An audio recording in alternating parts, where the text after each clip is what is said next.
Good morning, students. In our previous video, we have seen the morphology of earthworm. Now on, let us discuss the anatomy of the earthworm, various organ system in the earthworm.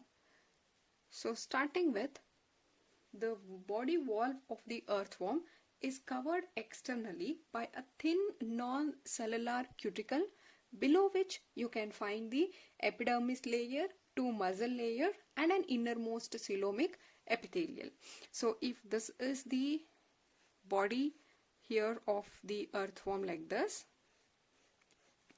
externally here the body is covered by a thin layer of cuticle, and below which you can find the epidermis cells, and epidermis cells is a single layer of columnar epithelial.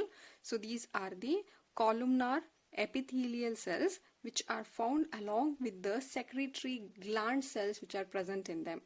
In this epithelial cells you can also find the gland cells, and then internal to this you have two type of muscle layer. One, it is a circular and longitudinal. So this is the one which is going to give it a segmentation, that is the metameres are found. Because of this they are called true metameres, because of this segments which are present on their body. And innermost you have the coelomic epithelial. So we will take up the first system in them, that is regarding, let us talk how digestion happens here in the digestive system. We call it as the alimentary canal. Alimentary canal. So let us look at the diagram of the alimentary canal of earthworm.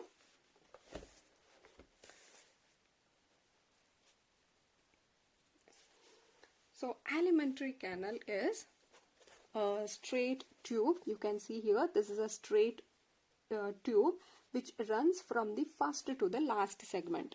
So these are the segments which are mentioned. This is our first segment, second segment, third one, fourth one, fifth, sixth, seventh, like this the segments have been mentioned. So our alimentary canal here, it starts from the first segment and run down till the last segment of the earthworm. The first segment here, you can see in the first segment we have the mouth. This is present in the first segment. Mouth then leads to a buccal cavity. This is present between 1 and 3. So 1 and 3, till 1 and 3 we call it as the buccal cavity. And the first one, in the first segment we have the mouth. Now then it is our fourth one here which leads to a muscular pharynx. The first segment has a mouth, then it leads to the buccal cavity, then it is the pharynx, and then it is from the 5th to 7th you call it as the esophagus. 5th to 7th, 8th and 9th segment. In the 8th and 9th segment you will find a muscular gizzard. Then from 9th to 14th onwards, this you call it as a stomach region, and from 14th to the last segment it is the intestine. Clear? Alimentary canal is a straight tube which runs from the first segment to the last segment. In the first segment you will find the mouth. In the second and third segment we will find the buccal cavity. The fourth segment leads to the muscular pharynx here, and 5th, 6th, 7th, between these segments we have a tube, a pipe called esophagus, and in the 8th and 9th segment you will find this muscular gizzards. See, muscular gizzards is the extra which is found in the earthworm, or it is present in many insects. They mainly help in the grinding the soil particles and decaying the leaves. In the food particles what earthworm ate is, it is the organic matters or the decaying leaves which are present in the soil. So those particles, when it enters into the gizzard, they will grind the soil particle and also the decaying leaves which are present in their food. Clear? Now, then from 10th to 14th, you have the stomach. So in the stomach, we will have an extra gland called calciferous. I'll just write here. In the stomach, it is found in the stomach. It is called as calciferous glands. These are meant to neutralize the humic acid. I told you the food of the earthworm is nothing but the decaying leaves and the organic matters which are mixed with the soil. Therefore here soil, when we talk of organic matter, it is nothing but the humic acid. So this acid will be neutralized due to presence of this calciferous glands which are found in the stomach. Next is after 15th to the last, you will see the intestine. It is in the intestine there are various modifications seen. From 15th onwards you can see some modification. Here you can see a pair of intestinal cecum. So this is on the 26th segment. If you see, you can find a pair of intestinal cecum which is projected from the intestine. So this, and one more here, the characteristic feature of intestine is between this 26 to 35. Here you can find one more internal median fold. You can find here internal this portion. If you open up, you can see like this. It's an internal median fold on the dorsal valve, and this you call it as cephalozone. This is actually meant, see, this is increasing the surface area. You get surface area more here. This will increase the absorption in the intestine. As in case of humans, we see the villi which will increase the surface area and thereby absorption will be increased. Similarly here, these are meant to increase the surface area. Next, the alimentary canal now opens to an exterior by a small rounded aperture. You call it as an anus. And finally this alimentary starts here from the mouth. On the other end it will end with the anus. The undigested food, whatever it is there, it has passed out through this anus. So here also digestion is something that to break down a complex food into smaller absorbable units. These simple molecules are absorbed through intestinal membrane and utilized. Similarly, digestion is breakdown of the complex food, whatever we consume. Complex food will be broken down into simpler form, and later these simpler form will be absorbed by the intestine and then they are utilized. That is called digestion. Am I clear with the alimentary canal of the earthworm? Alimentary canal is a straight tube which starts from the first segment to the last segment. They have mentioned only 34, but there are some more segments found till, but this runs from first to last segment. In the first segment you will have the mouth. 1 to 3 you call it as a buccal cavity. Mouth to the food will pass from mouth to buccal cavity to pharynx, pharynx to esophagus, esophagus to gizzard, then to the stomach, and finally to the intestine, and intestine, then it comes the anus. Mouth to anus here. And where is this mouth present? In the first segment. Buccal cavity 1 to 3. Pharynx is 4th segment. Esophagus is 5th to 7th. Gizzard is in the 8th to 9th segment. From 9th to 14th you call it a stomach.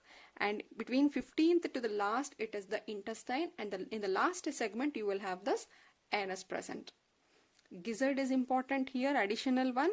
This is meant to grind the soil particles and decaying leaf. In the stomach, we have this calciferous glands to neutralize the humic acid which is present in the soil. And intestinal cecum is present. This is the projection you can see here from the 26th one. And you will find this to increase the surface area. Clear? So this is all about the alimentary canal. We'll move to the circulatory system in the earthworm. how circulatory, that is a blood circulation, happen in the earthworm. Circulatory system in earthworm. The circulatory system in earthworm is of closed type, meaning they will have the vessels and capillaries to carry the blood from the heart. There are two types of circulatory system. One you call it as an open type. In open type, there will be no vessels or capillaries to carry the blood. They are simply bathed in the organs directly. They are being released into the surrounding. But in closed type, what happen? There are the vessels which will carry this blood. So in this case, it is of a closed type. Therefore, you can find the blood, vessel, capillaries and heart. So coming to the blood of the earthworm, they have the hemoglobin in the plasma, hence they are red in color. The blood is red in color, that is due to presence of hemoglobin in the plasma. Here you can note that usually in case of humans and all, what happens, hemoglobins are present in the RBC cells, or that's one of the blood cells.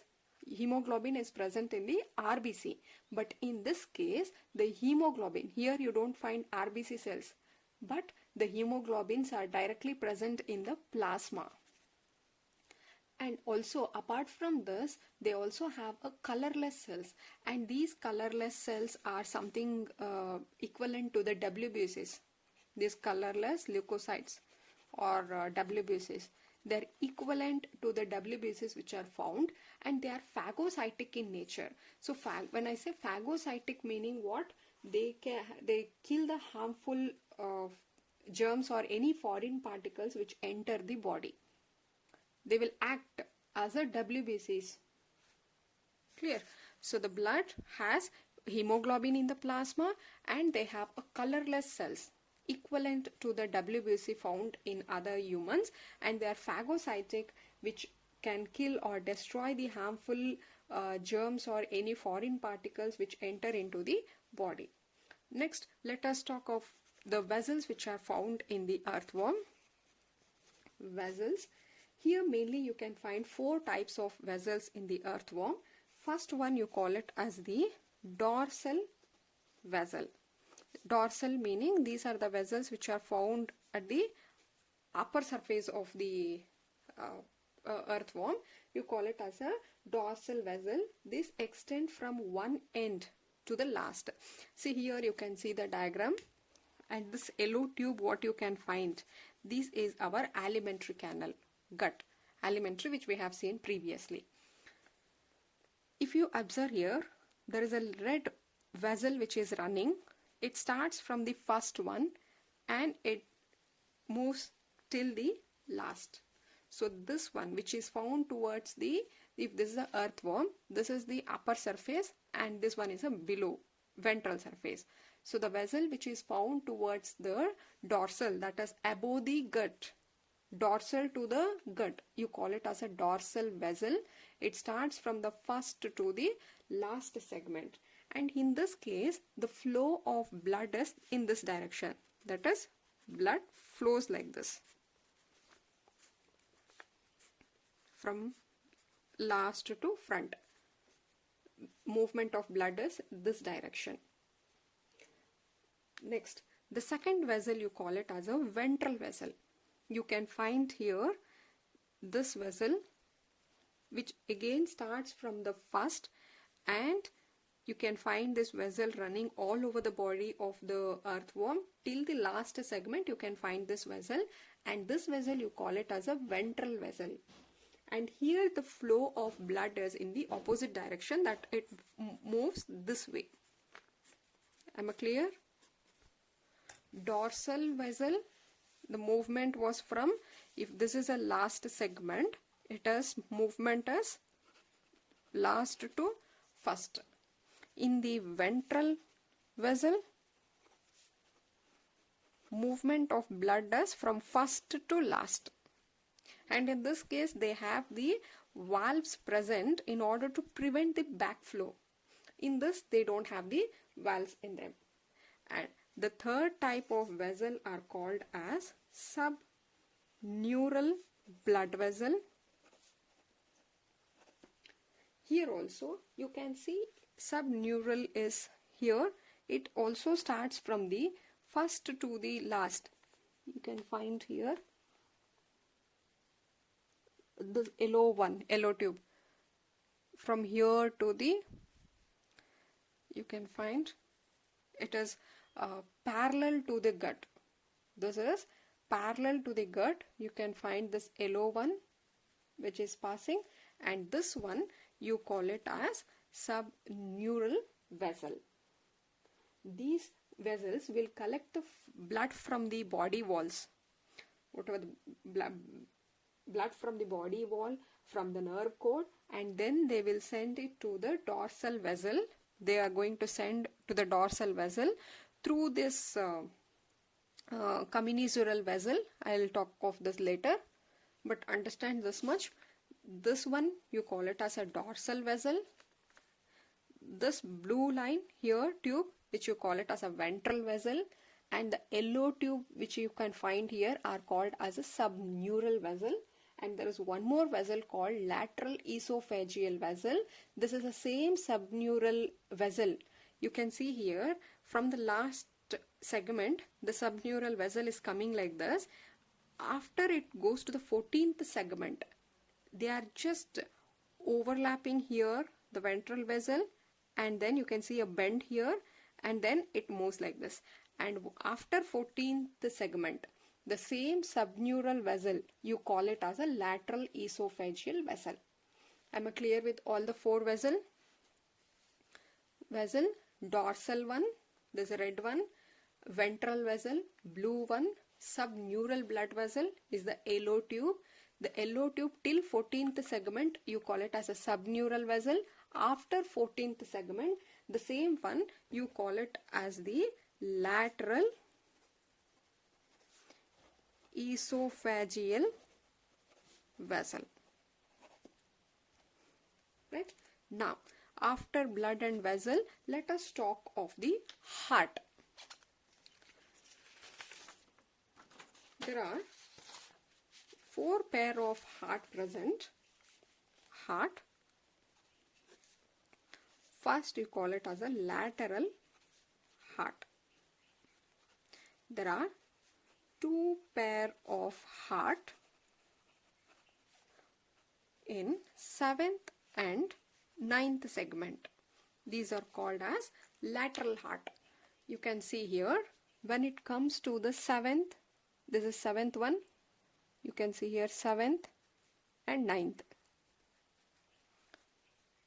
You can find the heart present, and these one you call it as a lateral heart. So here 1, 2, 3, 4. You will find 2 pair of lateral heart. One pair it is present on the 7th segment, and the second pair it is present in the 9th segment. They are going to receive. So you can see here this lateral heart, what it is there, they are going to receive the blood from the dorsal vessel. See, vessel meaning they are the tube-like structures which are carrying the blood. So these blood in the vessel will be received and by this lateral heart, and they will pass this to the ventral vessel. You can see here this is a dorsal vessel and this is a ventral vessel. Heart is present between the dorsal and ventral. So what it will do, it will collect the blood from the dorsal vessel and it will give to the ventral vessel like this. So these two are called lateral heart. And there is 2 pair of lateroesophageal hearts. You have 2 pair of lateral esophageal hearts, and this is present on the 12th, you can see here on the 12th and on the 13th segment. 12th here, 13th here. These are the lateral esophageal heart, and they are also receiving the blood from the dorsal vessel and also from the super esophageal vessel what they are present. So both from the dorsal vessel as well as from the subneural vessel, they are going to receive the blood and it will give to the ventral vessel. So this is the function of heart. One you call it as lateral heart, you find two pair of lateral heart, and second set is called lateral esophageal hearts. Again, these are also two pair of heart in 12th and 13th segment. Main function of this is just to receive the blood from the dorsal vessel and give it to the ventral vessel. And there are extra two pair of loop present. Two pair of loops are present called anterior loop. Anterior loop. These are present on the 10th and 11th segment. You can find here the 10th and 11th. You find these loops. You call them as a anterior loops. And apart from this, on 4th, 5th and 6th segment, you will find the blood glands. You will find the blood glands on 4th, 5th and 6th segment. What this blood gland will do? They will produce the hemoglobin. They will produce the hemoglobin and the blood cells, whatever we have spoke earlier, that they have the hemoglobin and also they have some colorless corpuscles. So those are produced from the blood glands which are located on the 4th, 5th, 6th segment. Right? So this is the entire anatomy of the circulatory system in case of the earthworm. Clear? And yeah, I told you here you can see there is one more vessel called commissural vessel. This is something which is connecting the dorsal vessel to the ventral vessel. Clear? Which is connecting the dorsal to the ventral. Hope I am clear with the closed or circulatory system of earthworm. I'll repeat once again. Here the circulatory system is of closed type, meaning they will have the vessels to carry the blood. Blood will have the hemoglobin in the plasma, and also they have certain colorless corpuscles which will act as a WBC cells. Vessels, there are mainly four types of vessel. One is the dorsal vessel, ventral vessel and subneural vessel. Till 14th segment you call it as a subneural vessel, and same thing when it moves after 14th you call it as a lateral esophageal vessel. Clear?